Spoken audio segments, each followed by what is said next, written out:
शुभ संध्या बच्चों। मैं अशोक कुमार देहरी, आपका हिंदी विषयाचार्य, आज की कड़ी में आप सबका स्वागत करता हूं।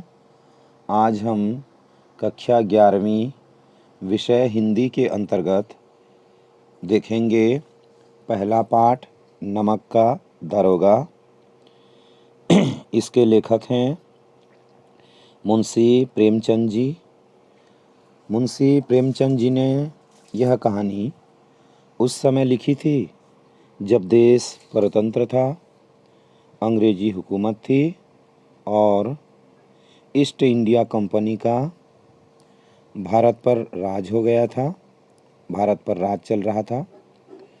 वे अपने कानून बना रहे थे।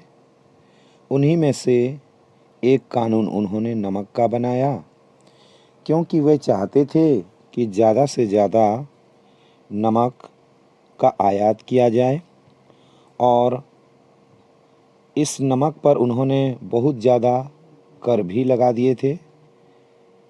साथ ही साथ 1882 में जो भारतीय नमक कानून बनाया गया, उसमें नमक के उत्पादन को अपराध घोषित कर दिया था, ताकि सरकार का एकाधिकार स्थापित हो जाए। कहने का अभिप्राय, कोई भी नमक नहीं बना सकता। आपको याद होगा 1930 में गांधी जी ने दांडी मार्च किया था। तो दांडी मार्च को हम साल्ट मार्च के नाम से भी जानते हैं। यह उन्होंने इसी नमक के कानून को तोड़ने के लिए किया था। अब हम कहानी की ओर वापस चलते हैं। जब नमक का नया विभाग बना और ईश्वर प्रदत्त वस्तु के व्यवहार करने का निषेध हो गया, मतलब जब नमक का नया कानून बनाया गया तो ईश्वर प्रदत्त वस्तु माने प्राकृतिक वस्तु जैसे नमक, तो नमक के व्यवहार करने का निषेध हो गया। तो लोग चोरी छिपे इसका व्यापार करने लगे। अब जब कोई चीज़, प्राकृतिक चीज़ पर भी अवरोध हो जाए तो लोग तो चोरी छिपे काम करते ही हैं। अनेक प्रकार के छल प्रपंचों का सूत्रपात हुआ। फिर लोग तरह तरह के छल प्रपंच भी करना प्रारंभ कर दिए। सूत्रपात हुआ। कोई घूस से काम निकालता था, कोई चालाकी से। अधिकारियों के पौ 12 थे, मतलब अधिकारियों का तो मतलब खुला व्यापार चल रहा था, उनके हाथ भरे हुए थे। पटवारी गिरी का सर्वसम्मानित पद छोड़कर लोग इस विभाग की बरकंदाजी करते थे। पटवारी गिरी जैसे सर्वसम्मानित पद को भी लोग छोड़ करके क्या करने लगे थे? बरकंदाजी करते थे, मतलब बंदूक लेकर के नमक के विभाग की रखवाली करना। तो इस काम के लिए भी लोग लालायित हो रहे थे। इसके दारोगा पद के लिए तो वकीलों का भी जी ललचाता था, और इसके दारोगा पद के लिए बड़े बड़े वकील भी लालायित हो उठे थे। यह वह समय था जब अंग्रेजी शिक्षा और ईसाई मत को लोग एक ही वस्तु समझते थे। मतलब अंग्रेजी शिक्षा में और ईसाई मत में ज़्यादा अंतर नहीं था। फारसी का प्राबल्य था, फारसी भाषा प्रबल मात्रा में उपयोग होती थी। प्रेम की कथाएं और श्रृंगार रस के काव्य पढ़कर फारसीदा लोग सर्वोच्च पद पर नियुक्त हो जाया करते थे। ठीक है, प्रेम की कहानी पढ़ने वाले, श्रृंगार रस में हमेशा डूबे रहने वाले ये जो फारसी लोग हैं, ये उच्च उच्च पदों में नियुक्त हो जाया करते थे। मुंशी बंशीधर भी जुलेखा की विरह कथा समाप्त करके मजनू और फरहाद के प्रेम वृतांत को, नल और नील की लड़ाई और अमेरिका के आविष्कार से अधिक महत्व की बातें समझते हुए रोजगार की खोज में निकले। अब इस कहानी के जो पात्र हैं, कौन? मुंशी बंशीधर। ये जो कहानी है, धन पर धर्म की जीत है। धन पर धर्म की जीत मतलब उस समय जो सद्वृत्ति और असद्वृत्ति कह सकते हैं। धन को हम असद्वृत्ति और धर्म को सद्वृत्ति कहते हैं। तो दोनों पर युद्ध में सद्वृत्ति का विजय कराना मतलब धन पर धर्म की जीत कराना वाली समय चल रही थी। तो मुंशी बंशीधर जो इस कहानी के नायक हैं, वो भी क्या कर रहे थे? रोजगार की तलाश में, रोजगार की खोज में अब निकल पड़े थे। उनके पिता एक अनुभवी पुरुष थे। उनके पिता कैसे थे? तो जानकार व्यक्ति थे। उन्होंने अपने जीवन में काफ़ी कुछ अनुभव एकत्रित कर लिया था। समझाने लगे, बेटा घर की दुर्दशा देख रहे हो, ऋण के बोझ से दबे हुए हैं। लड़कियां हैं वह घास फूस की तरह बढ़ती चली जाती हैं। तो उनके जो पिताजी थे वो घर की स्थिति पर मुंशी बंशीधर को आगाह कर रहे थे। और लड़कियां हैं वह घास फूस की तरह बढ़ती चली जाती हैं। लड़कियों का उस समय जो स्थिति है इस कहानी के माध्यम से दर्शाया गया है। लड़कियों के लिए घास फूस जैसा संबोधन व्यक्त किया गया है।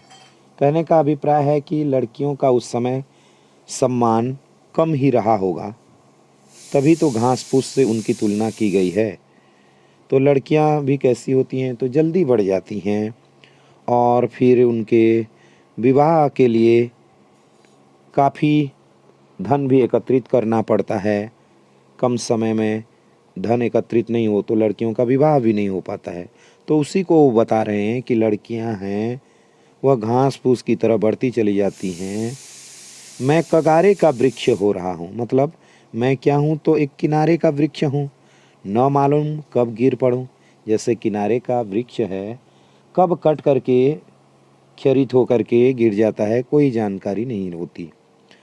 अब तुम ही घर के मालिक मुख्तार हो, इसलिए घर का सब कुछ, घर की जो जिम्मेदारी है अब तुम्हारे ऊपर आ गई है। नौकरी में ओहदे की ओर ध्यान मत देना। वो क्या समझा रहे हैं? वो बताते हैं कि नौकरी में पद कौन सा पद है, छोटा पद है, बड़ा पद है, इस पर ध्यान मत देना।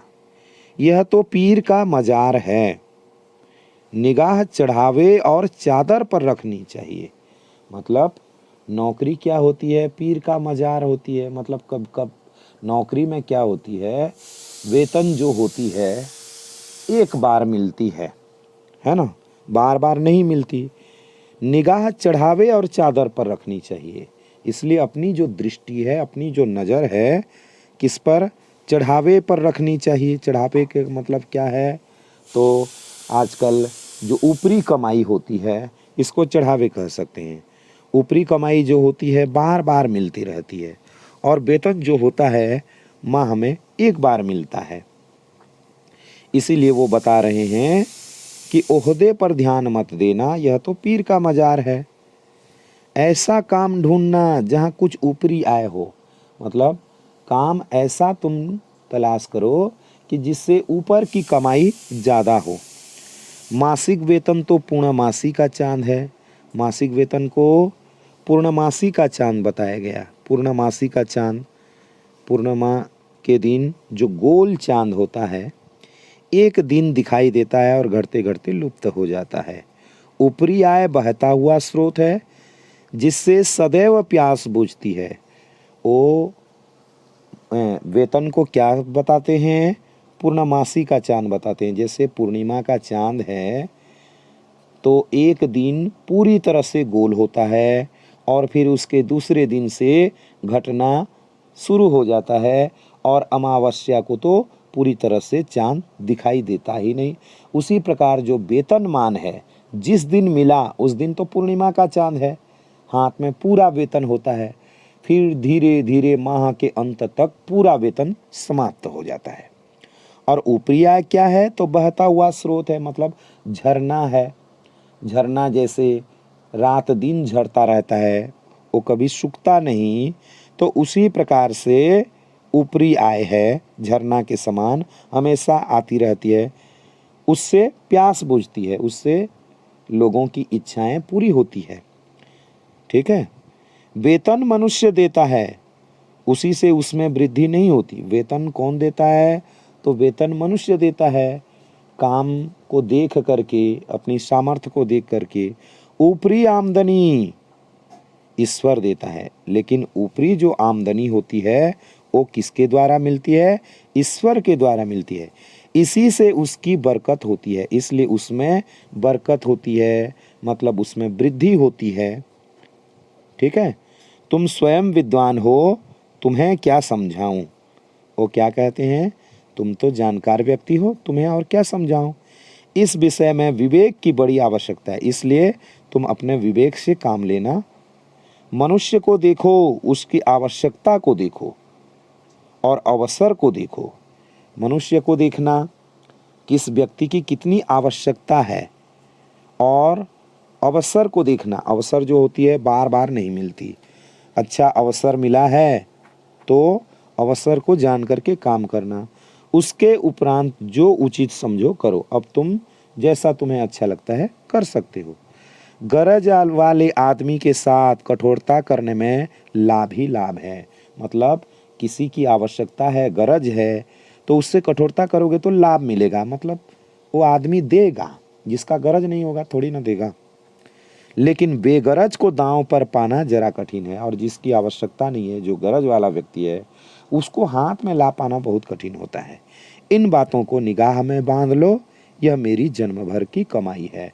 और ये जो बातें हैं तुम उसको अपने आँखों में बांध करके रख लो, स्थापित कर लो। मैंने अपने जीवन में बस यही मात्र कमाई अर्जित की है, मतलब ये जो सीख है मेरे जीवन की सीख है।